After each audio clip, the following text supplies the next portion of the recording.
Je voudrais, après ce petit détail, vraiment féliciter le groupe de Caen d'avoir organisé cette réunion. Je trouve ça vraiment très riche, très intéressant, une initiative à reproduire. Et donc, l'objectif de ma présentation, c'est de vous dire de quoi s'agit-il quand on parle de maladie portosinusoïdale et effectivement, quels sont les risques de cette affection. Alors pour commencer, de quoi s'agit-il? Il s'agit d'une maladie des petits vaisseaux hépatiques.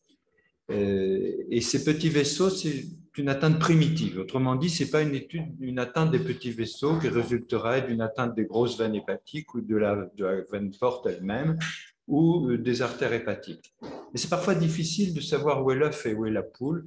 Je voudrais, de façon très schématique, me concentrer sur une maladie qu'on pense atteindre primitivement les petits vaisseaux intrahépatiques. Mais même dans les petits vaisseaux intrahépatiques, il y a une topographie particulière de cette atteinte. Et cette topographie, c'est la région qui est autour de l'espace porte et qui comprend donc la vénule porte qui est ici au premier plan et la partie des sinusoïdes qui est dans la région périportale. Autrement dit, lorsqu'il y a une atteinte de la zone centrolobulaire, qu'on va appeler une maladie véno-occlusive ou un syndrome d'obstruction sinusoïdale, on va sortir du cadre de la maladie portosinusoïdale. Cette maladie portosinusoïdale est connue depuis longtemps. On peut dire que les premières descriptions datent des années 60-70 et ça a été malheureusement décrit histologiquement sous de très nombreux noms. Le premier, que vous connaissez peut-être le mieux, celui de vénopathie portale oblitérante, on va y revenir, mais aussi une autre entité qui est assez bien connue, l'hyperplasie nodulaire régénérative. Ça, ce sont des lésions de définition purement histologique. Mais ces lésions ont été décrites dans un contexte d'hypertension portale et alors on leur a donné d'autres noms, sclérose hépatoportale, fibrose portale non cirrhotique, et tout ça, vous voyez, fait un vaste cercle jaune qui recouvre des entités qu'on a dénommées de façon assez différente.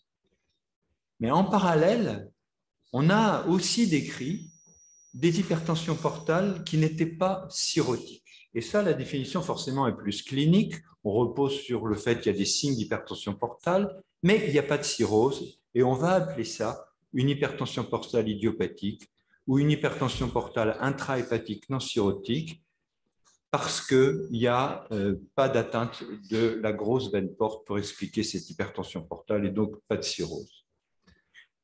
Mais en fait, quand on s'est mis à regarder d'un peu plus près, on s'est aperçu que ces deux entités, évidemment, se chevauchaient. J'y ai déjà fait allusion.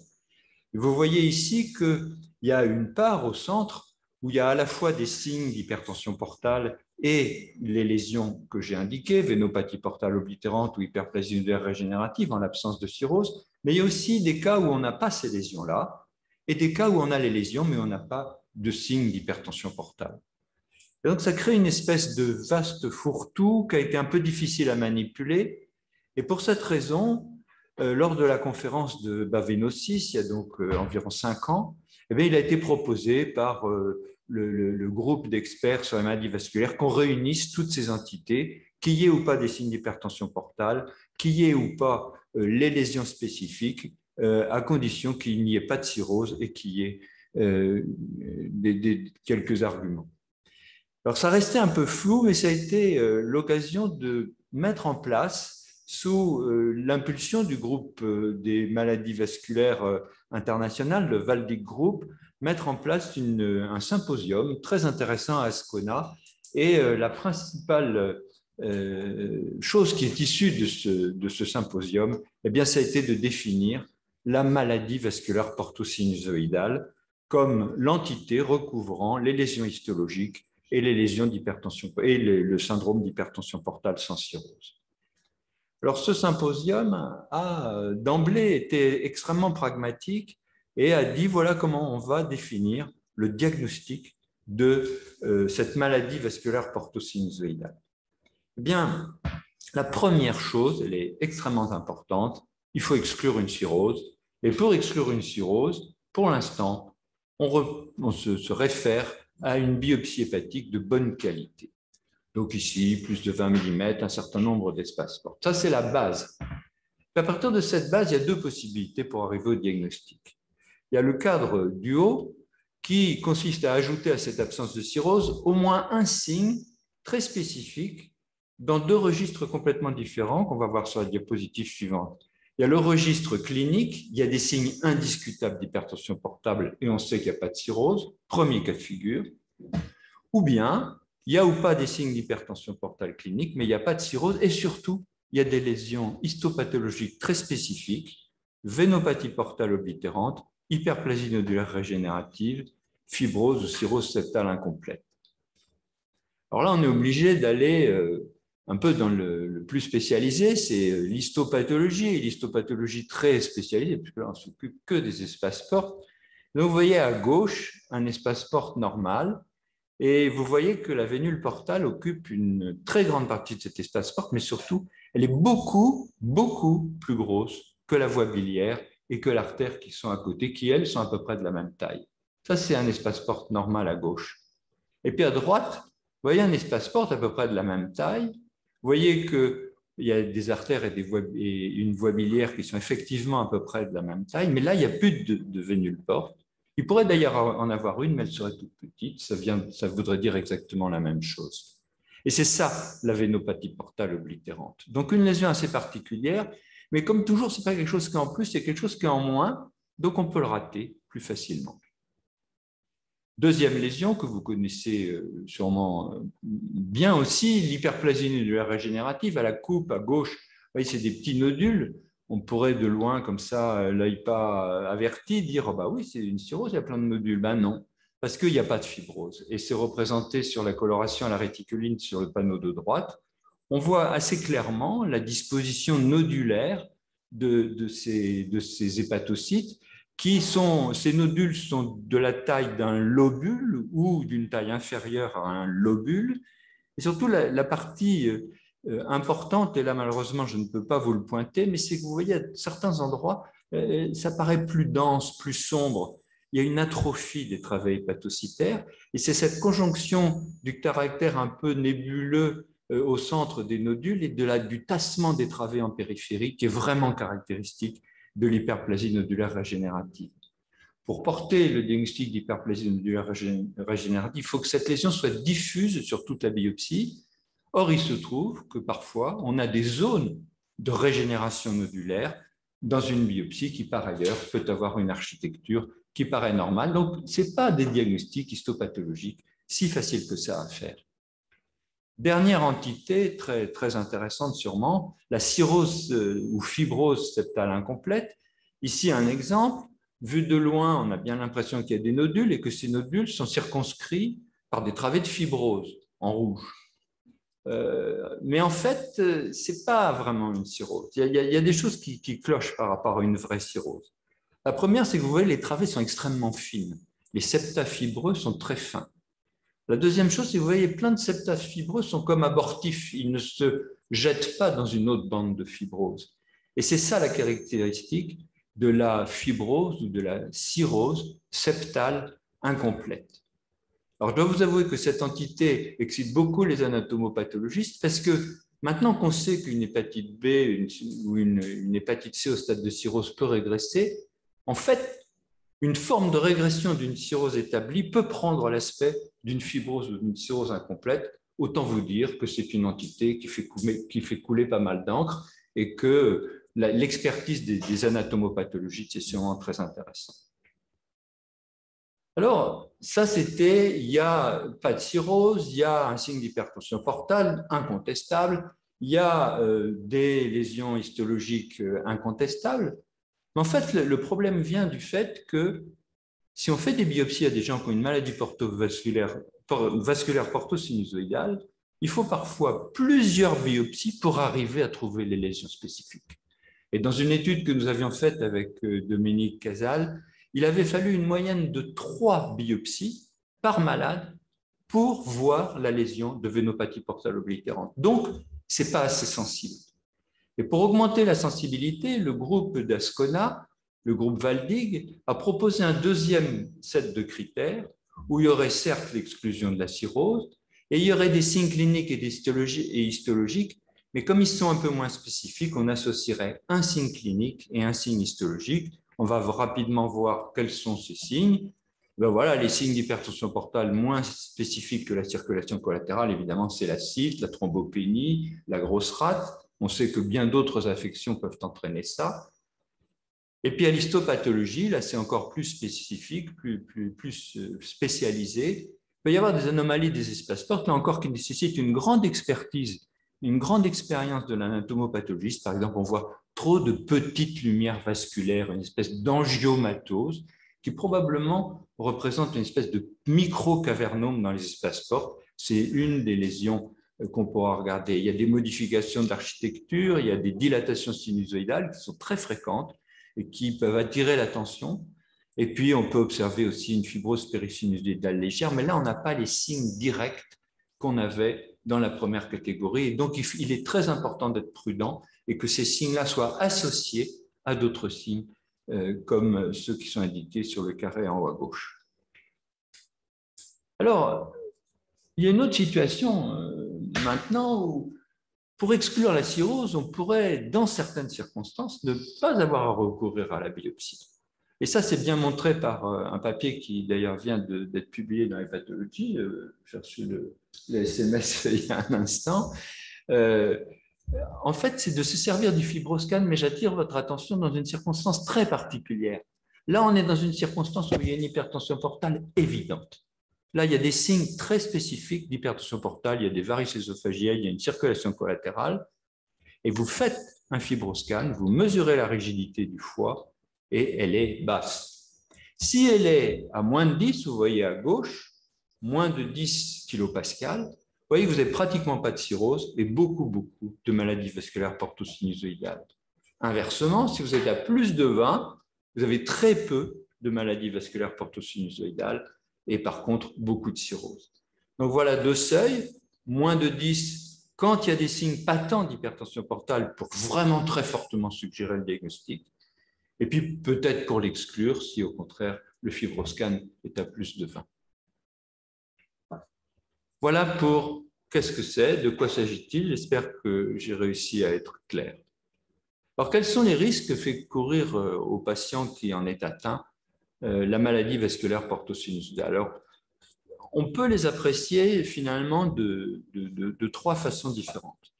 La première façon de le faire, c'est de constater que cette maladie, elle est très souvent associée à d'autres choses, associée à d'autres affections. Et les affections auxquelles elle est associée sont assez particulières. C'est pour la plupart des maladies de système, des maladies générales, et plutôt du genre état prothrombotique ou connectivite, maladie de système, affection hématologique, déficit immunitaire, en particulier déficit immunitaire comme invariable, enfin des choses quand même assez spéciales. Des infections, l'infection par le VIH, mais toujours bien contrôlée, mais avec peut-être des traitements. La bilharziose, c'est bien connu. Et puis justement, l'exposition à certains toxiques ou à certains médicaments. Et là, on pense surtout à la didanosine ou à l'azatioprine, effectivement. Parfois, un syndrome malformatique congénital. Parfois, c'est simplement une histoire familiale de maladie vasculaire portosinusoïdale, ou bien des lésions, ça a été décrit avec des aspects d'hyperartérialisation hépatique, donc je ne suis pas sûr de la spécificité. Il faut reconnaître qu'il y a quand même une bonne proportion des cas, voyons, on dirait au moins 30 ou 40% des cas, où il n'y a rien à se mettre sous la dent, et donc la maladie vasculaire portosinusoïdale apparaît associée. Et j'insiste sur ces maladies-là parce qu'elles vont jouer un grand rôle dans le pronostic, on va y revenir. Dans le pronostic spontané, mais aussi dans le pronostic après mise en œuvre de traitement. L'autre façon d'apprécier les risques, c'est de dire, mais dans le fond, dans quelles circonstances est-ce qu'on a trouvé cette maladie? Et vous voyez, si on reprend ici des séries françaises et qu'on fait un peu la moyenne, c'est quand même une maladie du sujet jeune. Ah, elle est plutôt bien, c'est toujours bien d'être jeune. Mais enfin, en même temps, on se dit, mais oui, mais c'est dommage d'être malade si jeune. Et puis, après, la principale circonstance, dans ces séries, il y a des biais monstrueux. Hein. Ben, vous voyez, dans 50% des cas, il y avait déjà eu des complications d'hypertension portale et c'est celle-là qui avait conduit à faire le diagnostic. Dans 70% des cas, il y avait des manifestations d'hypertension portale, on en a déjà parlé. Dans 90% des cas, il y a des anomalies du bilan hépatique très variables, très variées, mais en général quand même assez peu marquées, et même parfois très peu marquées. Fameuse asthénie, c'est très difficile, mais c'est vrai que pour ceux qui ont l'habitude de voir ces malades-là, on ne peut pas s'empêcher d'avoir la même réaction qu'avec les hépatites C dans le temps ou avec la CBP, une espèce de fatigue qui ne correspond pas nécessairement à la gravité apparente de la maladie. En revanche, vous voyez que les signes francs d'insuffisance hépatique, hein, un taux de quick à moins de 50%, finalement, c'est une minorité des gens et pourtant, il y a de nombreux biais. Mais là, je voudrais revenir sur vous voyez, la discordance entre le 70% de signes d'hypertension portale et 90% d'anomalies du bilan hépatique. Autrement dit, même déjà dans ces séries anciennes, il y avait des gens qui n'avaient que les anomalies des tests hépatiques pour indiquer qu'il y avait quelque chose dans le foie, dans les vaisseaux du foie. Alors, en fait, il y a eu depuis plusieurs papiers qui sont partis d'une autre approche. Des gros labos d'anapathes qui ont sorti tout leur stock de biopsies hépatiques quand il n'y avait pas eu d'explication. Pas d'explication en 2020, ça veut dire pas de NASH, pas d'hépatite C, etc. Donc déjà, par rapport aux années 60 où la maladie a été décrite, on était dans un autre contexte. Et vous voyez que la proportion dans ces conditions-là, la proportion de malades atteints d'une maladie vasculaire portosinusoïdale et il y a juste des anomalies inexpliquées des tests hépatiques, c'est énorme, c'est 18 ou 20%. Donc, dans un contexte actuel où on sait faire des diagnostics de maladies du foie, ce qui reste inexpliqué, certes, il va y avoir beaucoup de maladies vasculaires portosinusoïdales. Ça ne veut pas dire qu'il y en a plus, mais ça veut dire qu'en valeur relative, il va y en avoir plus. Et donc, tout ça a inspiré à Laure Elkrieff et Pierre-Emmanuel Routou une représentation qui est très intéressante pour essayer de se rendre compte à un niveau plus collectif de ce que représente cette maladie vasculaire portosinusoïdale. Bon, c'est le coup de l'iceberg, hein, vous vous en doutez. La pointe de l'iceberg, l'insuffisance hépatique, c'est tout petit. Vous avez vu 15% dans les séries publiées actuellement. Puis derrière, un gros coffre de gens qui ont des manifestations d'hypertension portale. Mais ce qui est possible, c'est qu'il y ait une énorme masse de gens qui n'ont aucun symptôme, qui ont juste des tests hépatiques peu perturbés et qui pourtant ont les lésions dont on a parlé à l'histologie. Et toute la question qui se pose, puisqu'on dit qu'est-ce qu'on risque, c'est est-ce que ces gens-là risquent de progresser vers une hypertension portale manifeste, vers des lésions d'insuffisance hépatique? Est-ce qu'ils ne sont pas plus jeunes et donc à un stade plus précoce? Et finalement, on va se retrouver dans la même situation difficile quand ils auront atteint l'âge de 50 ou 60 ans que la majorité de nos cirrhotiques. Voilà, mais ça, vous voyez, il y a un point d'interrogation, car pour l'instant, on n'en sait rien. La dernière façon de voir la cascarie, c'est évidemment de regarder dans les quelques séries dont on dispose avec un suivi longitudinal, qu'est-ce qui s'est passé. Et vous voyez que le principal risque, c'est quand même l'hémorragie digestive. On est bien dans le domaine d'une maladie vasculaire avec hypertension portale, 23% d'hémorragie à 5 ans, alors qu'il y avait eu des mesures de prophylaxie qui avaient été appliquées. Pas forcément très bien, mais qui avaient quand même été données. Deuxième risque, très très considérable, le risque de thrombose porte. 33% à 5 ans dans cette série, ça monte jusqu'à 40 ou 50% dans d'autres séries. C'est absolument considérable. Ça ne se compare pas au risque de thrombose porte dans une cirrhose. Et pourquoi? Pour l'instant, on n'en sait encore rien. L'acide, pas si rare, 26% des cas. Il y a quelques très très rares cas où ça va même être une acide réfractaire, on ne comprend pas bien pourquoi, il n'y a pas d'insuffisance hépatique marquée. L'encéphalopathie hépatique, 7% quand même, là on la comprend mieux, il y a des gros chintes, ce n'est pas étonnant. En revanche, carcinome hépatocellulaire, ça paraît vraiment extrêmement rare, et vous voyez, il n'y a pas de comparaison avec le syndrome de Budd-Chiari, où là on serait dans les zones de 5 ou 10% de carcinome hépatocellulaire, alors que là, on est à 0%. Alors voilà ici pour illustrer le risque au cours du temps d'acquisition d'une thrombose porte, le panneau de gauche. Vous voyez qu'on culmine à 33% dans cette série barcelonaise. Et vous voyez à droite dans la même série la différence entre le risque des patients HIV et des patients non HIV. Bon, là, il n'y a pas eu encore de validation indépendante. Il est très possible que ce soit une vraie différence, mais ça mérite d'être confirmé. On n'en connaît pas du tout le fondement biologique de tout cela. Et ce qui est important, c'est finalement la survie.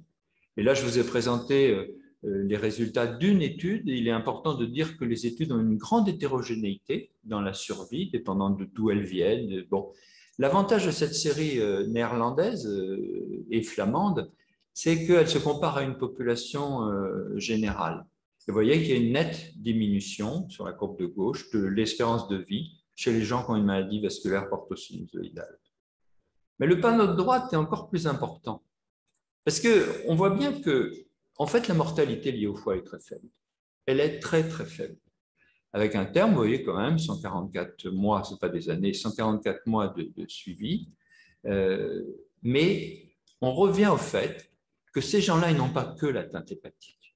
Ils ont aussi la maladie de système qui est derrière et qui va jouer son propre rôle pour menacer la vie de ces gens-là.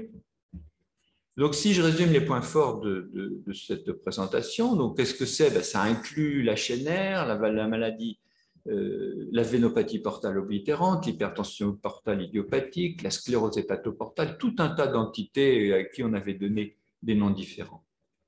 Il faut l'évoquer quand il y a une hypertension portale sans insuffisance hépatique, quand il y a une hypertension portale manifeste, il y a une élasticité hépatique qui est basse, ou bien, et alors là, ça devient très très vaste, aussi quand il y a des anomalies des tests hépatiques inexpliquées, même s'il n'y a pas d'hypertension portale. La bonne biopsie hépatique, pour l'instant, est absolument essentielle pour exclure la cirrhose, mais aussi pour montrer les anomalies vasculaires qui vont vraiment nous faire poser le diagnostic. Les causes notables, vous les avez vues, c'est très varié, mais on va bien insister tout de suite sur le VIH très bien contrôlé, traité par de la didanosine pendant longtemps dans le passé, les états prothrombotiques quels qu'ils soient, les maladies de système, les connectivites, la polyarthrite rhumatoïde, les dermatomyosites, etc. Et puis, encore tout un tas de cas où on ne connaît pas de cause. Les principales complications, thrombose porte, hémorragie digestive et maladies sous-jacentes. Alors, je ne peux pas complètement conclure, de quoi s'agit-il et que risque-t-on?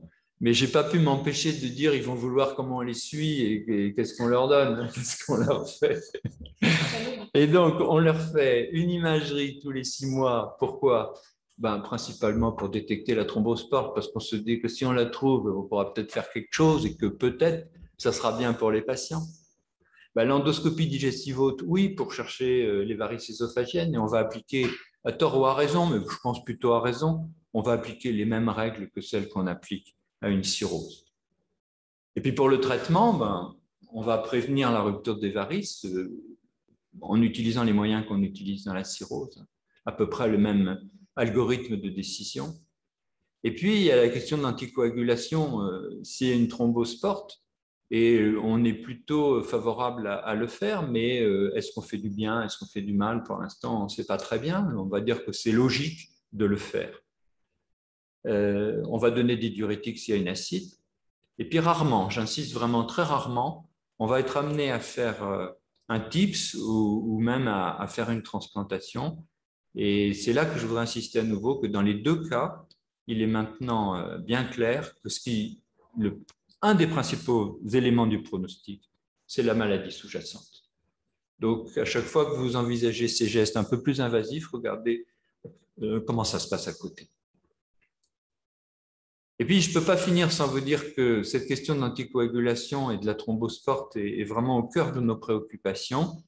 Et elle est exactement au cœur du protocole APIS, que vous connaissez tous, et où vraiment on est entre 2 eaux. Il y a déjà eu énormément de malades inclus, et manifestement pas assez. Il faut vraiment faire, je crois, un effort. On peut le demander à tous les participants pour dire est-ce que ce n'est pas un patient qui pourrait être inclus dans le protocole APIS, qui nous donnerait la réponse, est-ce que de donner de l'apixaban au bout de 2 ans prévient la thrombose portale et éventuellement permet d'améliorer l'état du foie de ces patients. Voilà, je vous remercie de votre attention. Merci, Monsieur Vallas. C'est toujours un plaisir de vous écouter pour la clarté, évidemment, de vos interventions, mais aussi une petite fierté, vu vos origines bas-normandes. Donc, nous avons quelques questions. On va faire quelques questions, puis on les reprendra après également. Moi, je voulais vous demander, comme vous avez rassemblé toutes ces pathologies sous un même sac, entre guillemets, de maladies vasculaires porto-sinusoïdales, est-ce que vous considérez qu'en fait, toutes ces pathologies sont les mêmes, hein, c'est-à-dire que c'est l'échantillonnage de la biopsie qui fait qu'on ne les voit pas tout ensemble? Est-ce que vous considérez que ce sont des stades différents de la pathologie, ou est-ce que ce sont des anomalies histologiques donc, qui sont éventuellement en lien avec la cause impliquée? Est-ce qu'on a des pistes par rapport à tout ça? Non, je pense que c'est une excellente question. Moi, je dirais qu'au minimum, les chevauchements sont énormes. Mais est-ce qu'il y a toujours une identité? C'est-à-dire que si on voit une maladie, une vénopathie portale oblitérante, c'est parce qu'on a raté dans un autre coin la chaînaire. Ça, je ne suis pas sûr. Est-ce que c'est des moments évolutifs? Je ne suis pas sûr. Il y a eu des théories un peu simplistes, je dirais, par rapport aux faits qu'on a. Les faits qu'on a, c'est que c'est étroitement associé, mais ce n'est pas forcément identique. C'est pas forcément identique. Mais l'expérience que je vous disais, c'est que si vous répétez les biopsies, vous allez être surpris de la variété des lésions que vous allez trouver d'une biopsie sur l'autre. On ne répète plus beaucoup les biopsies, hein. Mais voilà, donc je ne peux pas répondre à cette question. Mais pour jeter une petite pierre dans le jardin d'Ascona, je dirais qu'on a probablement eu tort d'appeler ça maladie, disease. On aurait mieux fait d'appeler ça désordre. Syndrome, ça ne veut rien dire. Mais j'aime bien le mot en anglais disorder, c'est assez bien parce que voilà, ça veut dire qu'on n'est pas convaincu encore que c'est une seule chose, vous voyez. C'est peut-être une voie finale commune et l'effet de la cause, par exemple, comme vous le disiez, vous posiez la question sur les lésions, toutes ces choses-là, on doit le regarder encore. Et concernant la biopsie hépatique, en fait, donc vous nous avez bien montré dans le noir de Pierre-Emmanuel et de Laure, que finalement, on peut suspecter qu'il y a pas mal de jeunes personnes avec des anomalies hépatiques qui pourraient avoir des maladies vasculaires. C'est vrai que la biopsie hépatique, ça reste un examen invasif. La multiplier chez ces patients-là a avant tout un intérêt si on a donc un traitement à proposer ensuite préventif d'une évolution qui serait plus favorable éventuellement sous ce traitement. D'où peut-être l'idée des anticoagulants. Et donc, il ne faut pas renoncer à la biopsie hépatique, surtout s'il y a... Moi, j'ai peur de ne pas être d'accord avec vous. Mais en n'étant pas d'accord avec vous, je ne suis pas d'accord avec un maximum de gens. Non, je pense que la biopsie, ça ne sert pas à dire il y a un traitement ou pas. La biopsie, ça sert à comprendre. Oui. Ça sert à mettre une étiquette et à dire à des gens jeunes, voilà ce que vous avez. Et non pas, je suppose que vous avez ça, il y a une forte probabilité que vous ayez ça. Dire une dame de 40 ans, 35 ans, qui va vouloir être enceinte, ben, elle a le droit de savoir exactement ce qu'elle a. Et c'est le meilleur moyen pour le faire, c'est de faire une biopsie. Donc moi, je pense que la biopsie, avant tout, c'est quand on a dit test inexpliqué. Il y a des anomalies incontestables et on n'a pas d'explication. Alors moi, je pense qu'il faut faire une biopsie. Là, j'ai 50 ans de pathologie basée sur la biopsie derrière moi, donc je ne peux pas me renier quand même à ce point-là. Et je pense que c'est vraiment... Voilà. Le risque de la biopsie, il existe, il est faible. Oui. Il ne faut pas exagérer, il est faible, il y a un risque de complications, d'ennui. C'est vrai, c'est complètement vrai, mais le bénéfice d'avoir un vrai diagnostic et de savoir où on va, je crois que c'est important. Le problème, c'est la qualité de l'anatomopathologie. C'est important. Et de la biopsie aussi, il n'y a pas toujours de taille suffisante. Et Donc, radiologiquement, avant qu'on passe à Pierre-Emmanuel, sur la tomodensitométrie, il y a quand même des signes qui peuvent nous permettre de la suspecter fortement, je pense, par rapport à une cirrhose Oui, classique. je préfère, je vais donner la parole à Pierre-Emmanuel parce il a bien travaillé là-dessus, là, sur la part du scanner. Avec plaisir. Oui, effectivement, c'est un travail qui va être resoumis là, sur l'évaluation du scanner chez des malades avec une maladie vasculaire pertutionnelle versus cirrhose. On en est quand même à une centaine de malades avec maladie vasculaire pertutionnelle versus 2 fois plus de cirrhotiques, donc 200. Et tout à fait clairement, il y a 2 éléments qui se dégagent qui permettent de… D'abord, premier élément, il y a un pattern, un faisceau de modification morphologique qui est différent quand on met tout ensemble chez les malades atteints de cirrhose, des malades atteints de maladie vasculaire pertutionnelle. Et quand on regarde exactement de quoi il s'agit, qu'est-ce qui tire le plus les différences, il y en a 2 qui sont vraiment nettes. Il y a la taille du segment 4 et il y a la surface nodulaire du foie, alors, que le radiologue peut évaluer à l'œil ou par des logiciels. Et ces 2 éléments, en fait, sont bien utiles pour classifier. Quand il y a une surface nodulaire du foie et une atrophie du 4, c'est vraiment très évocateur de cirrhose. Et à l'inverse, un foie lisse, un 4 normal, c'est vraiment très évocateur de maladie vasculaire portocynosiale.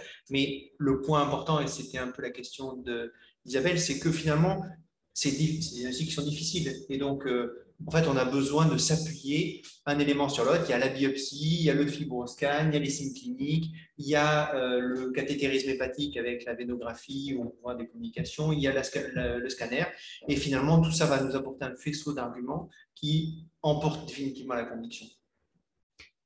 D'accord, écoute, ça fait bien la transition sur la cirrhose justement. Et donc, tu vas nous parler des problèmes de l'hémostase chez les patients atteints d'une maladie du foie, dont les patients cirrhotiques, je pense. Chers amis, merci beaucoup de m'avoir invité à faire cette présentation sur l'hémostase au cours des maladies du foie et ce qu'on doit savoir en 2021. Alors, ma présentation va être tout simplement divisée en 2 parties. Des généralités sur les modifications de la coagulation au cours de la cirrhose. Et puis, un aspect beaucoup plus pratique, c'est au quotidien la gestion des gestes invasifs, des procédures invasives que nous faisons chez les malades atteints de cirrhose. Alors, les différentes phases de l'hémostase, en général, sont représentées ici. L'hémostase primaire, dont le but, c'est de faire une agrégation plaquettaire pour immédiatement boucher la brèche vasculaire qu'on vient de créer. Puis ensuite, la coagulation et enfin la fibrinolyse. On va regarder en détail ces différentes phases. Alors, concernant l'hémostase primaire, je vous disais, on crée une brèche vasculaire, ce qui vient que l'endothélium est abrasé et le sous-endothélium est exposé, ce qui est évidemment anormal. Et là, il s'agit pour l'organisme d'aller immédiatement obstruer cette brèche. Et les acteurs dans cette phase d'hémostase primaire, ce sont les plaquettes et ce sont le facteur von Willebrand, que vous pouvez imaginer comme des grands scratchs, en fait, qui vont d'un côté être liés au sous-endothélium et de l'autre côté être dans le courant circulatoire sanguin pour ralentir les plaquettes qui circulent et initier l'agrégation plaquettaire. En cas de cirrhose, qu'est-ce qui se passe? Eh bien, il y a, vous le savez bien, une thrombopénie, donc qui aurait tendance à favoriser les saignements, mais d'un autre côté, il y a une augmentation des taux circulants de facteurs von Willebrand et des grands multimères, des grands facteurs von Willebrand, qui, eux, ont tendance à favoriser la thrombose. Donc, vous voyez que les 2 côtés de la balance sont atteints en cas de cirrhose.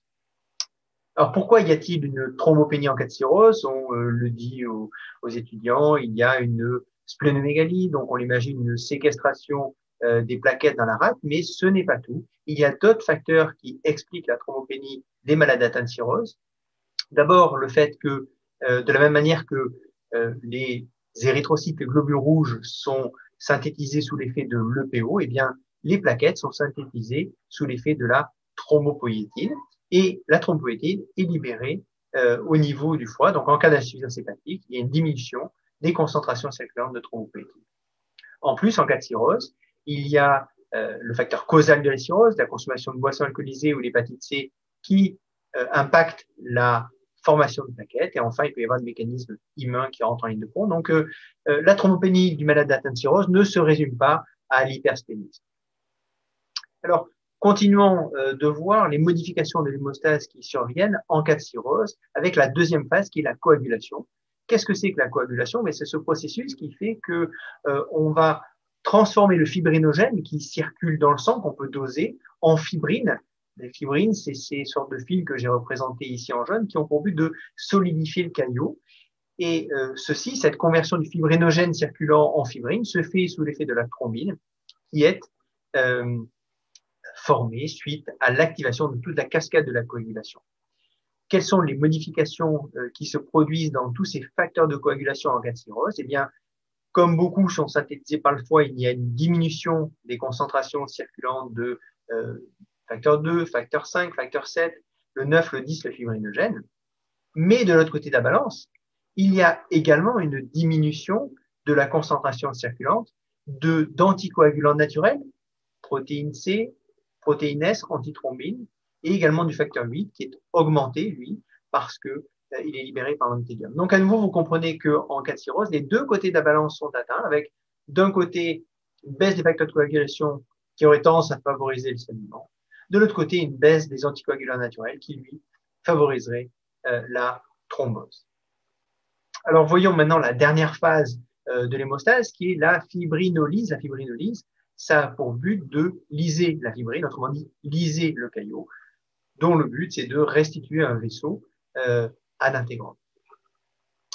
Alors, la fibrinolyse, il faut qu'elle se produise quand la paroi vasculaire, elle est déjà cicatrisée.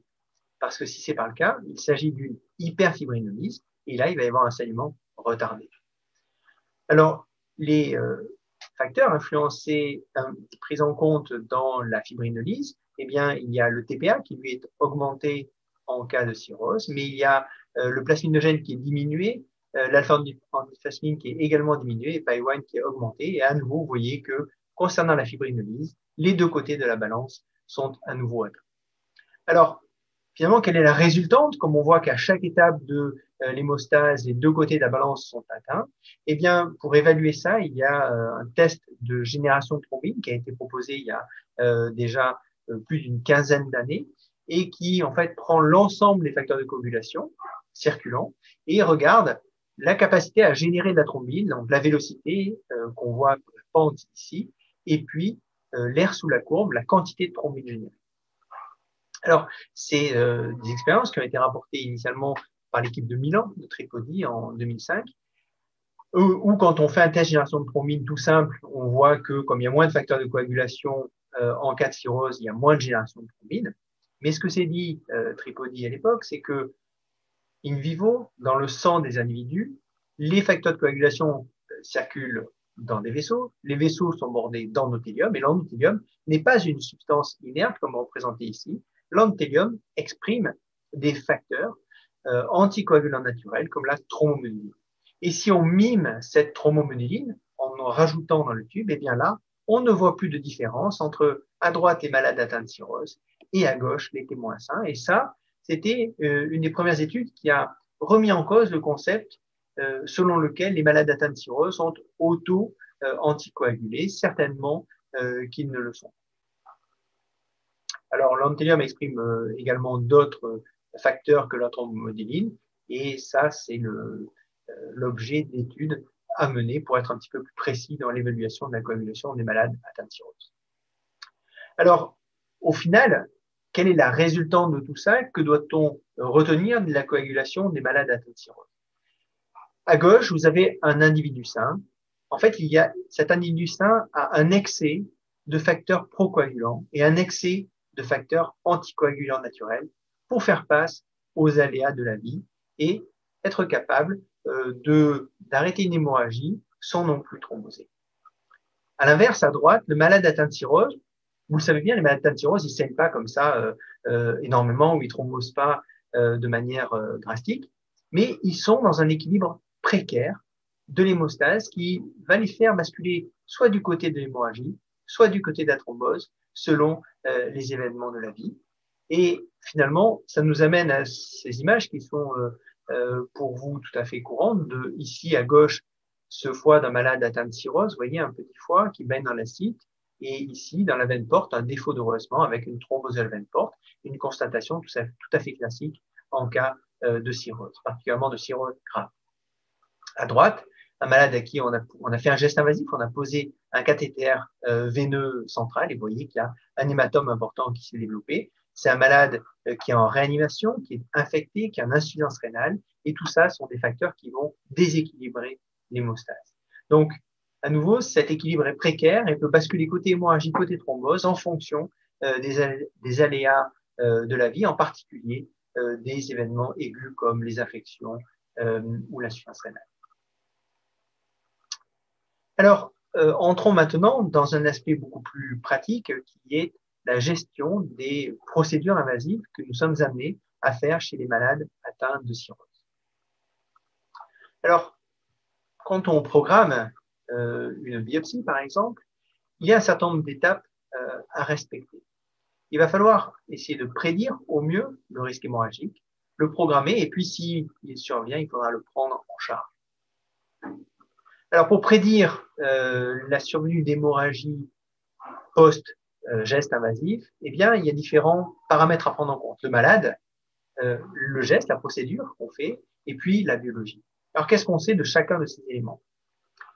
Le malade, lorsqu'on programme le geste en consultation, évidemment, il faut se poser la question de la prise de traitement anticoagulant ou anti-agrégant plaquettaire. Ça, on le fait. Mais il ne faut pas hésiter non plus à poser des questions, ce qu'on fait peut-être moins, comme le font les anesthésies, des questions sur l'histoire familiale du malade. Est-ce que le malade a tendance lui-même ou sa famille à saigner, particulièrement dans des zones inhabituelles, où les malades, vous savez, qui arrivent et ils ont des bleus partout sur le bras, certainement que ça, c'est un malade qui va être à plus haut risque de saignement. Alors ensuite, il y a la procédure et ces fameuses classifications haut risque, bas risque. Alors, il y a pas mal de classifications qui ont été proposées. Le problème, c'est qu'elles reposent sur des pourcentages le plus souvent, mais tous les malades ne sont pas référés à chaque type de geste. Par exemple, la biopsie transjugulaire, on n'envoie pas à la biopsie transjugulaire les mêmes malades qu'à la biopsie par voie transcapsulaire. Si bien que, à mon sens, la classification que je vous propose et qui me semble la plus pratique, c'est tout simplement, est-ce qu'on peut mettre le doigt? Autrement dit, est-ce que si ça saigne, je peux comprimer? Est-ce que si ça saigne, je vais le voir rapidement parce que c'est une zone accessible facilement? Et si on applique cette procédure, eh bien, on va avoir deux types de procédures, soit du bas risque, où on peut comprimer si ça saigne, et là, c'est typiquement une pose d'un cathéter, une chimio-embolisation, on va passer par voie radiale ou fémorale, un geste artériel comme une coronarographie ou même une biopsie du foie par voie transjugulaire. Et à l'inverse, toutes les procédures qui vont atteindre le foie par voie transcapsulaire, elles vont être classées dans des procédures à haut risque. Alors enfin, pour prédire, il y a les biologies. Qu'est-ce qu'on peut tirer de la biologie? Eh bien, probablement pas grand-chose. Il y a eu des recommandations américaines qui viennent d'être publiées dans Hepatology, des recommandations européennes qui sont en cours de rédaction et qui devraient être publiées d'ici la fin de l'année. Et tous s'accordent à dire qu'en fait, les taux de facteurs de coagulation, le TPLINR, le temps de saignement qu'on ne pratique plus, ne sont pas prédictifs de la survenue d'hémorragie post-procédure. Les données sont moins nettes pour le taux de plaquettes avec certaines études qui suggèrent un lien entre la thrombopénie, particulièrement la thrombopénie marquée, et la survenue d'accidents hémorragiques, mais les données ne sont pas reproduites dans toutes les études. À mon sens, néanmoins, on peut retenir que au-dessus de 75 000 plaquettes, on est certainement tout à fait tranquille. Au-dessous de 50 000 plaquettes, il faut considérer que on est dans une zone d'alerte. Ça ne veut pas dire que les gestes sont contre-indiqués, mais on est dans une zone où certaines études ont montré qu'il y avait une accentuation du risque hémorragique. Entre 50 et 75, ça dépend complètement du malade et de la procédure qui est envisagée. Alors, il y a d'autres tests qui ont été proposés et qui n'ont pas été testés ou peu été testés. En tout cas, pas de seuil proposé. Le PFA100, on n'en sait rien. Temps de liste des globulines, le test de génération de thrombine que je vous ai montré, qui est réservé à la recherche, et le ROTEM, la thromboélastographie, qui a quand même le vent en poupe. Et je vous en dis un mot ici pour connaître le concept. La thromboélastographie, en fait, à la base, c'était un test qui consistait à mettre dans un tube une petite tige, et cette tige, tant qu'il n'y a pas de caillou, elle bouge. Et quand le caillot, ça fait donc un trait droit que vous voyez ici, et quand le caillot commence à se former, la tige bouge moins bien dans le tube et du coup, ça fait bouger de l'autre côté et ça écrivait à l'époque, maintenant c'est informatique, mais ça écrivait sur un papier et on voyait se former le caillot. Et puis, avec le temps, le caillot se dissout, c'est la fibrinolyse, et on voit la résorption ici du caillot. Donc, l'avantage de la thromboélastographie, c'est que ça prend en compte les éléments du plasma, mais également les éléments figurés du sang, les érythrocytes et les plaquettes notamment. Alors, il y a des études qui suggèrent un intérêt de la thromboélastographie. Le problème, c'est qu'on n'a pas de seuil à proposer, ce n'est pas assez validé pour l'instant. Donc, on est juste pour une utilisation en pratique, et d'ailleurs, les recommandations ne le recommandent pas. Alors, un exemple quand même pour vous montrer l'intérêt potentiel, c'est cette étude qui a été faite par le groupe de Modène, d'Eric Avila, où c'est une étude randomisée contrôlée, où 60 malades atteints de cirrhose devant avoir une procédure invasive ont été randomisés. Ces malades avaient des troubles nets de l'hémostase, attestés par un INR à plus de 1,8 ou un taux de plaquettes inférieur à 50 000. Et ils ont randomisé en deux groupes, soit une stratégie où, comme d'habitude, ils transfusaient pour corriger l'un ou l'autre des deux anomalies, soit c'était une stratégie guidée par la thromboélastographie. Et ils ont regardé besoins transfusionnels et les saignements et les réactions transfusionnelles. Et ils ont vu en fait que lorsqu'on utilisait le Rotem, on transfusait énormément moins de plaquettes de PFC. 100%, plus de 100, enfin 100% des malades étaient transfusés dans le groupe stratégie habituelle contre seulement 25% dans le groupe guidé par la thromboélastographie. Il n'y avait pas d'hémorragie et évidemment il n'y avait pas de réaction transfusionnelle alors qu'il y avait des événements qui étaient observés dans le groupe qui étaient plus transfusés. Donc ça suggère un intérêt potentiel, mais à nouveau, pour la routine, ce n'est pas encore utilisable puisqu'on n'a pas de seuil à proposer. Alors, maintenant, il s'agit de programmer, notamment de gérer tous ces malades qui ont des anticoagulants ou des anti-agrégants plaquettaires. Qu'est-ce qu'on fait? Alors, commençons par les anti-agrégants plaquettaires. Et pour gérer ces anti-agrégants ou ces anticoagulants, il faut connaître deux choses. Le risque artériel pour les anti-agrégants et le risque d'hémorragie liée à la biopsie ou au geste invasif. Les malades qui ont un risque artériel élevé, ils sont en fait restreints. C'est ceux qui ont un stent actif posé depuis moins de 1 an et ceux qui ont un stent nu posé depuis moins de 1 mois. Ceux-là sont à haut risque d'événements artériels. Les autres sont tous à bas risque. Alors, sachant cela, comment on fait? Eh bien, si on a un malade qui est à faible risque artériel, donc il n'a pas un stent qui a été posé tout récemment, eh bien là, on arrête le clopidogrel, le Plavix, et on peut éventuellement laisser l'aspirine et faire notre geste invasif. En revanche, si le stent a été posé récemment, un stent actif depuis moins d'1 an, alors là, si possible, idéalement, on retarde un petit peu la procédure. Si on doit la faire, eh bien, si c'est une procédure à bas risque, on peut mettre le doigt, alors on laissera l'aspirine seulement et on arrêtera le Plavix. Et puis, à l'inverse, si le risque est élevé, là, il faut clairement une discussion avec le cardiologue. Concernant les traitements anti-vitamine K, quels sont les malades qui sont à haut risque thromboembolique? Eh bien, là aussi, ils sont très restreints, en fait. C'est les malades qui ont une valve mécanique seulement en position mitrale, ceux qui ont une valve cardiaque et une fibrillation auriculaire, ou bien ceux qui ont une fibrillation auriculaire et une sténose mitrale, ou bien qui ont une phlébite ou une embolie pulmonaire toute récente ou un état prothrombotique extrêmement fort. Ceux-là sont à haut risque de récidive de thrombose ou d'embolie pulmonaire. Les autres sont à bas risque. Alors, comment on gère? Eh bien, ceux qui n'ont pas eu une phlébite tout à fait récente ou une valve chez quelqu'un qui a une fibrillation auriculaire, eh bien là, on arrête les AVK 5 jours avant, on ne fait pas de relais et on fait notre procédure avec juste un INR la veille du geste pour s'assurer que l'INR il est normalisé. À l'inverse, si on a une procédure qui est à risque bas ou un risque élevé, mais un risque thromboembolique qui est élevé, donc une phlébite ou une embolie pulmonaire toute récente, là, on va faire le relais comme on avait l'habitude de le faire depuis les AVK vers les HBPM. Alors, pourquoi est-ce qu'on ne fait plus de relais systématique? Eh bien, parce qu'il y a eu une grande étude qui a été menée il y a maintenant 6 ans, qui a tout à fait clairement comparé le relais AVK-HBPM versus AVK placebo. Et comme vous pouvez le voir, il n'y avait pas de différence sur les accidents veineux et artériels. Et à l'inverse, quand il y avait un relais, il y avait plus d'hémorragie. Donc, non seulement le relais n'était pas bénéfique, mais il était même délétère. Donc, pas de relais avec un HBPM, sauf dans des conditions spécifiques que sont les malades à haut risque de phlébite d'embolie pulmonaire.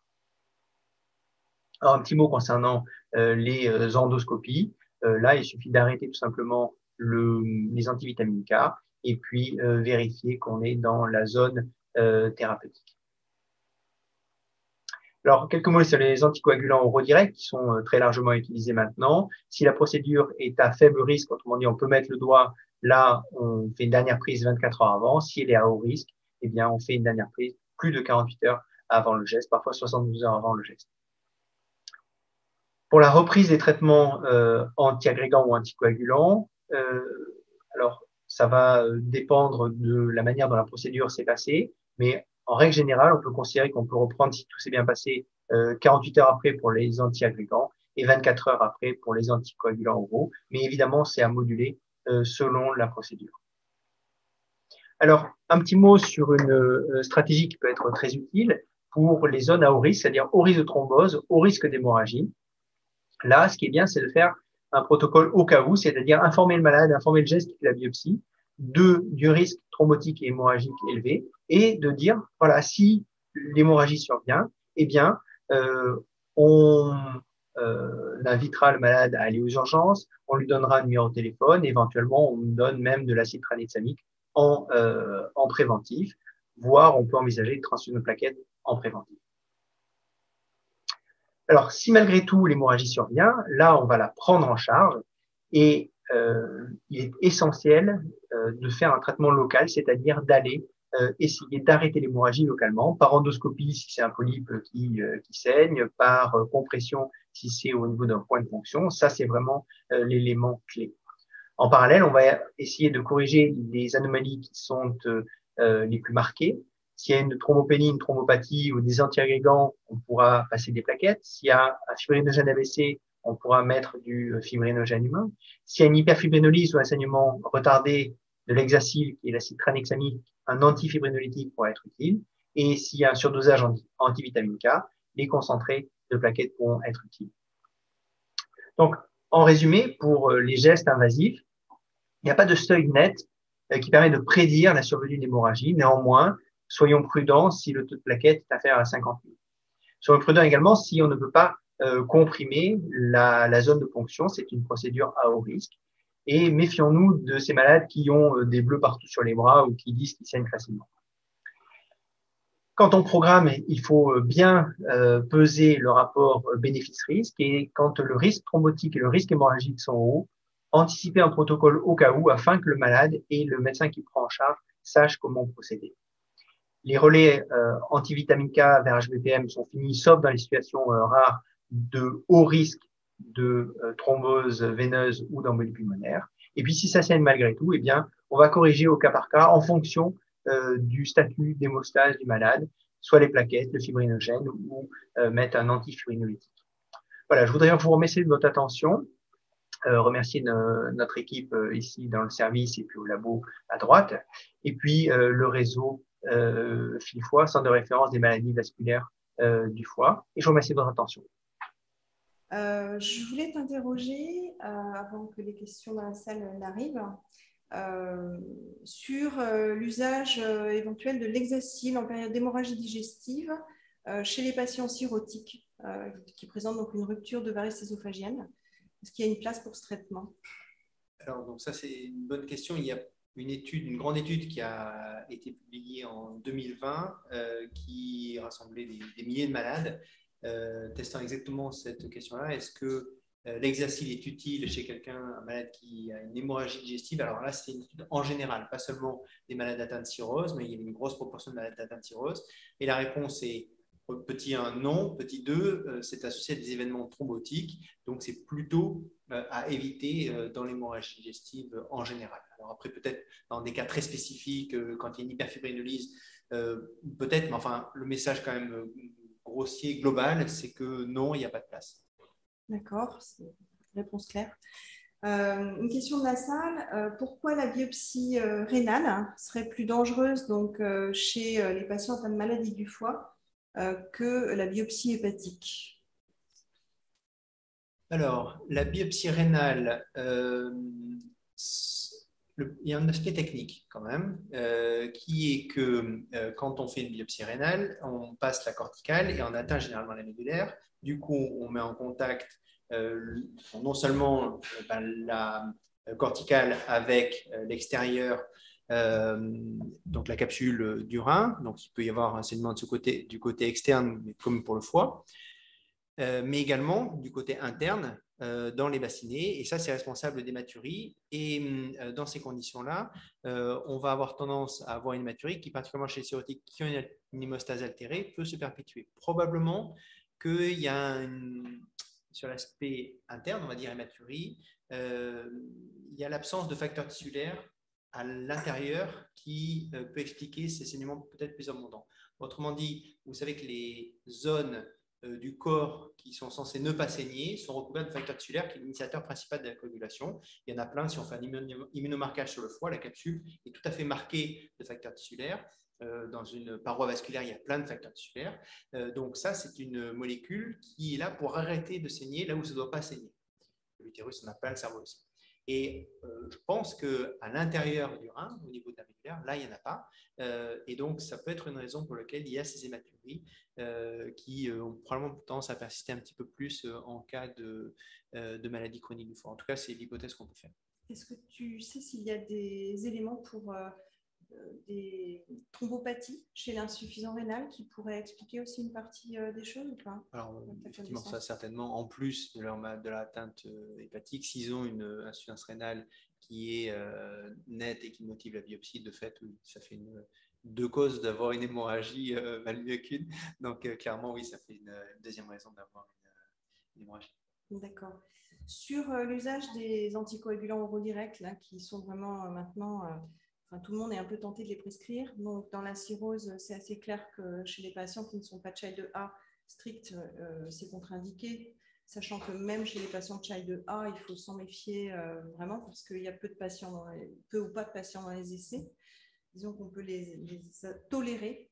Mais dans la thrombospore donc aiguë, en dehors du traitement de reperméabilisation active dont a parlé Aurélie, est-ce que maintenant, dans votre pratique, vous le faites, suite à l'étude REPORT notamment, ou est-ce que vous restez pour l'instant sur les AVK? Alors, bon, chez les malades atteints de cirrhose, Child A, les données commencent quand même à s'accumuler assez vite, hein, finalement, maintenant, et avec des nombres de malades relativement conséquents. Alors, ce n'est pas des études très bien faites, mais n'empêche qu'il y a beaucoup de malades. Généralement, ce n'est pas les hépatologues qui ont prescrit, hein, c'est plutôt les cardiologues qui ont prescrit. N'empêche qu'on a l'impression que les Child A, au fond, ça ne pose pas tellement de problèmes. Et les recommandations européennes là, qui sortiront bientôt, c'est ça qu'elles retiennent. Child A, pas de problème pour des anticoagulants oraux directs. Child C, vraiment à éviter. Child B, on se pose la question, est-ce qu'on ne réfléchit pas tout à fait pareil si c'est un anticoagulant oral direct à dose préventive ou à dose curative? Parce que le risque d'accumulation, évidemment, n'est pas le même. Donc, on va être un petit peu plus détendu sur une anticoagulation à dose préventive, typiquement l'héliquis de 5x2, que curatif. Ça, c'est pour la cirrhose. Donc, je dirais feu vert pour Les cohortes sont suffisamment importantes pour tirer ces conclusions. On a l'impression. À nouveau, c'est pas très bien fait, mais quand même, il n'y a vraiment pas de signaux qui sont. Même les signaux ont l'air par rapport aux AVK, qui sont quand même l'alternative, hein, ont l'air plutôt, peut-être même en faveur des anticoagulants oraux directs. Chez les Child A, feu rouge chez les Child C, et puis on va dire orange chez les Child B. Alors ensuite, la question des malades qui n'ont pas de cirrhose. Au fond, donc si c'est une thrombose n'importe, hein, une thrombose chronique, là clairement on a les résultats du PHRC conduit par Aurélie et qui sont en faveur du rivaroxaban 15 mg par jour. On a une grande expérience maintenant de ça. Ça se passe tout à fait bien. Donc là, on est très à l'aise sur le rivaroxaban 15 mg par jour chez les malades qui ont un cavernaum porte. Aurélie pourra nous en dire un mot tout à l'heure. Pour les thromboses récentes, il n'y a pas tellement de raisons au fond de ne pas en mettre. On a moins l'habitude, moi à titre personnel, j'ai moins l'habitude de manier. Donc, je reste volontiers sur les antivitamines K, mais les choses changent beaucoup. Et je pense qu'assez vite, on va basculer aussi sur les anticoagulants oraux directs chez les malades en thrombose, qui ont une thrombose récente de la veine porte. Un petit mot quand même, on avait un doute sur les syndromes myeloprolifératifs, puisqu'on sait bien qu'il y a un énorme chevauchement entre syndrome myeloprolifératif et les thromboses porte ou Chiari. Et en fait, dans cette population-là, les signaux aussi sont vraiment rassurants sur les anticoagulants oraux directs. Donc, on n'a pas l'impression que ce soit une population qui soit managée de manière différente vis-à-vis des traitements par anticoagulants oraux directs. Contrairement au syndrome des antiphospholipides. Voilà. Exactement. Contrairement au syndrome des anticorps antiphospholipides, c'était ce qui était sous-entendu derrière ça. Puisqu'on vient d'évoquer Report, Aurélie, dans les facteurs locaux, donc je ne connais pas la proportion des patients qui ont fait une cholécystite avec une thrombose porte dans l'étude Report, mais tu nous la donneras dans le papier, j'imagine. Je pense qu'on ne peut pas vraiment répondre à la question sur l'effectif, mais qu'est-ce que tu en penses, toi? Quelle est ta pratique? Quelqu'un qui fait une cholécystite avec donc une thrombose porte, qui n'a pas de facteur de thrombophilie, à condition que le bilan ait été exhaustif, évidemment. Est-ce que tu conseilles quand même la poursuite des anticoagulants définitivement ou pas? Alors Isabelle, j'attends en fait les résultats de ton étude pour répondre à cette question. Donc on se revoit dans 6 mois. Non,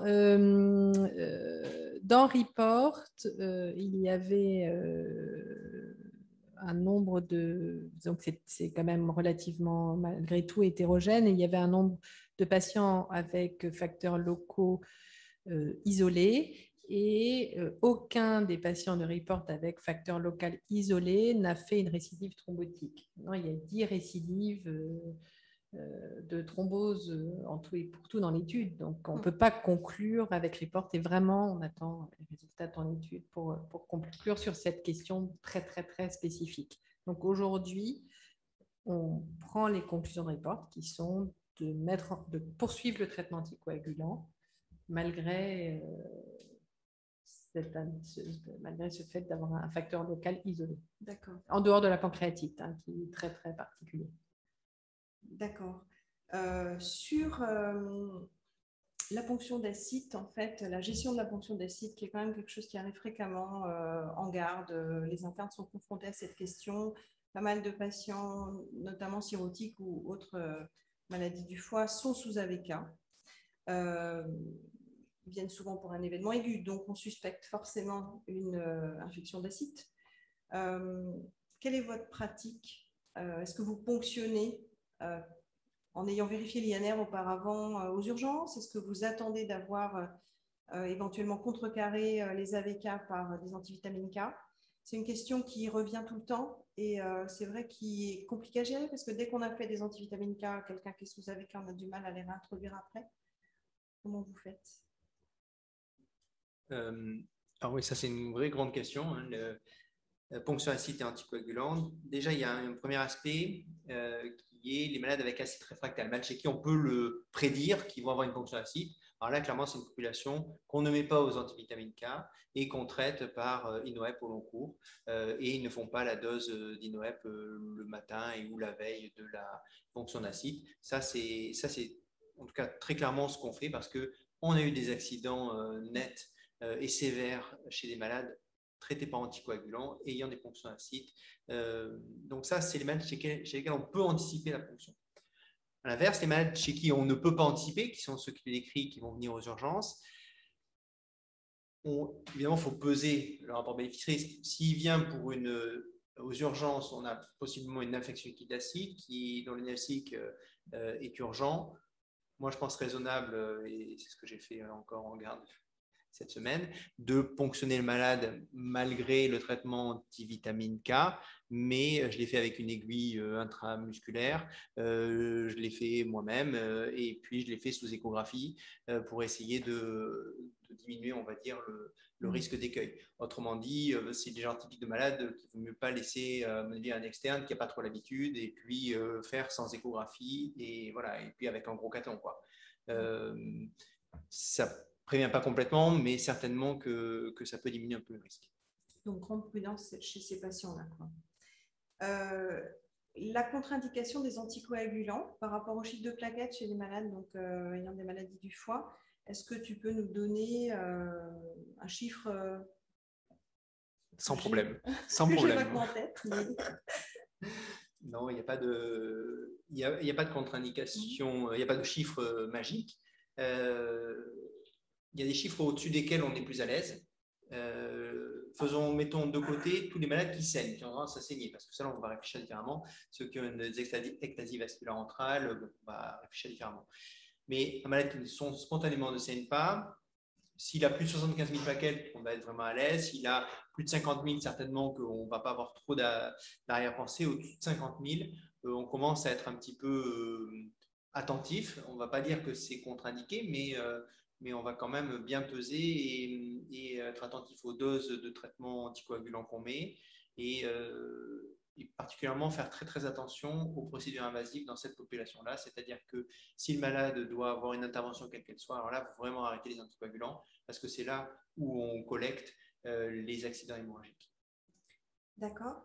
Alors, il y avait une question de la salle qui est arrivée après l'intervention de M.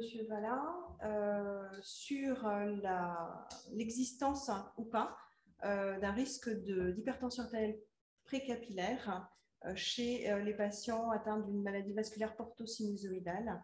Est-ce que c'est quelque chose qui existe éventuellement, dans quelle proportion? Est-ce qu'elles sont connues ou pas? Oui, ça existe, mais probablement on est biaisé parce qu'on se dit ces deux maladies vasculaires, ça doit bien aller ensemble. En fait, je vais passer la parole à Pierre-Emmanuel parce qu'il a une grosse expérience maintenant de comparaison notamment d'incidence par rapport à cette cirrhose. Oui, exactement. On s'est posé exactement cette question-là et on a repris les données du cathétérisme hépatique à l'hôpital Beaujon. 600 malades atteints de cirrhose, 100 malades atteints de maladie vasculaire portosinusoïdale. La prévalence de l'HTAP, hypertension artérielle pulmonaire précapillaire, c'est 2% dans les deux cas, aucune différence, alors qu'on se serait attendu volontiers, comme vous l'avez dit, M. Valla, une fréquence plus élevée chez le malade avec une maladie vasculaire portosinusoïdale. Ce n'est pas ce qu'on a observé, c'est vraiment similaire aux malades atteints de cirrhose. D'accord. Aurélie, une question qui est arrivée aussi juste après qu'on ait changé de thématique. Juste un mot, excuse-moi, oui, je vais rajouter un chose. Peut-être qu'on aurait intérêt à regarder en fonction de la cause, pour le coup. Et peut-être pas faire un raisonnement global. Peut-être qu'il y a des maladies de système, peut-être. Hein, ça méritera d'être regardé un peu plus. Oui, donc Aurélie, est-ce que le fait d'avoir une thrombose complète bilatérale fait que la recanalisation doit être discutée davantage en urgence? Alors, l'indication de la recanalisation, encore une fois, portale, c'est vraiment une indication clinique et pas radiologique. Donc, il faut peser l'indication clinique, c'est-à-dire qu'il y a vraiment des raisons aujourd'hui de symptômes qui résistent au traitement habituel pour poser une indication de recanalisation et ce n'est pas une indication radiologique. Après, l'extension de la thrombose, comme on a vu tout à l'heure, en particulier dans la thrombose aiguë, l'extension de la thrombose à la veine splénique ou à d'autres veines, possiblement, le traitement anticoagulant sera moins efficace et ça sera peut-être plus tard une indication à la recanalisation portale en cas de thrombose aiguë, mais ce n'est pas encore d'actualité. C'était un peu une proposition d'études ultérieures que je vous ai faites, mais pas… voilà. Ok. Est-ce qu'il reste encore une place aux chirurgies, aux champs portosystémiques chirurgicaux dans ces maladies-là, sachant qu'à l'heure actuelle, il n'y a plus beaucoup de chirurgiens qui sachent les faire, à vrai dire? Est-ce que vous en avez eu l'expérience Vraiment, on ne pose plus. par les transplanteurs en fait. Je ne vois pas de situation clinique dans les 3 dernières années où on ait posé cette indication à notre staff et on discute.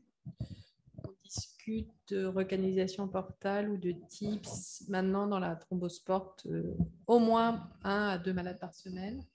Et on n'a jamais posé l'indication d'un shunt chirurgical. Voilà. Et je crois qu'il depuis longtemps, on sait qu'on part dans de mauvaises conditions parce que les shunts chirurgicaux portosystémiques, ils peuvent pratiquement être faits que sur des collatérales. Et ces collatérales, les chirurgiens eux-mêmes estiment que ça fait des très mauvais shunts, difficiles à faire parce que les veines sont fragiles et qui s'obstruent rapidement. Pour une raison aussi, c'est que quand le flux n'est pas bien linéaire, ça thrombose. Donc, même les chirurgiens eux-mêmes, même s'il y en avait qui soient disponibles et désireux d'opérer, c'est le cas en général, je crois qu'eux-mêmes seraient assez réfractaires. Parce qu'on parle de thrombosport, on est d'accord. Donc, voilà, oui. donc on est dans un cadre où ce n'est pas favorable pour eux. D'accord. Et pour les maladies vasculaires portosinusoïdales, il y a des cogénétiques. Qu'est-ce qui, nous, hépatologues, qui n'avons pas l'œil génétique, en fait, doivent éventuellement nous y faire penser? Est-ce qu'il faut, donc, pour éviter d'être dans les 40% des causes inconnues, adresser le patient systématiquement en consulte de génétique?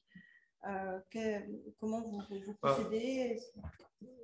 Moi, je pense que c'est déjà utile d'interroger les gens d'une façon fine. Hein. C'est pas est-ce qu'il y a des cas de MPPS dans votre famille, j'ai peur que le rendement soit mauvais, mais des gens qui ont des problèmes de plaquettes ou d'hémorragie, on n'a pas parlé de cirrhose, etc. D'avoir le tromblon quoi, hein, pour aller chercher les cas de maladie du foie ou des vaisseaux dans la famille. Donc ça, c'est sûr. Et puis après, non, je crois qu'il va falloir faire les tests. Il commence à y avoir des puces où, à Bicêtre en particulier, il y a la possibilité d'accéder à une puce où ils ont déposé quelques repères de maladies génétiques. Et ça, je pense que ça va se développer avec tous les problèmes des diagnostics génétiques. Mais c'est un problème général. Et voilà. Moi, je pense qu'il faut vraiment y penser. Une impression qu'on avait tirée du papier de Dominique Casal, c'est juste une impression parce que les chiffres ne sont pas suffisants. Et c'est que quand même ces gens qui ont une forme génétique sont plus graves. Ils sont plus jeunes et plus graves. Ils sont plus graves plus tôt dans la vie. Et je pense que parmi ceux qui ont été transplantés à Beaujon, il y a une grosse proportion de cas familiaux. Voilà. Donc, mais c'est vraiment juste une impression, mais ça me pousse encore plus à dire regardons bien dans votre famille, vos frères, vos sœurs, etc. C'est pas le cousin germain, ça ne sert pas à grand-chose, mais les frères, les sœurs, les enfants et les parents, ça c'est important. Je voudrais juste rajouter qu'il y a une RCP organisée par les hépatopédiatres de Bicêtre pour discuter de ces cas et des recherches génétiques, voire du génome à effectuer dans ces situations. Donc, il faut vraiment, c'est une formidable RCP qui a lieu, je crois, 1 fois par mois pratiquement. Et donc, il ne faut pas hésiter à faire appel à eux, c'est très facile. C'est organisé avec la filière, avec Filfoy. Et il suffit de leur envoyer un mail pour leur proposer. D'accord. Bon, si vous n'avez plus rien à ajouter, je crois qu'on va devoir clore la journée. Merci encore à tous, les sponsors, Filfoy, les orateurs surtout, avant tout d'avoir tenu vraiment leurs promesses d'intervention excellentes. Merci à ceux qui ont participé aussi, je vois dans une proportion vraiment significative jusqu'au bout de la journée. Et je vous souhaite à tous une bonne soirée, un bon week-end ensoleillé. Au revoir. Au revoir, Isabelle, à bientôt.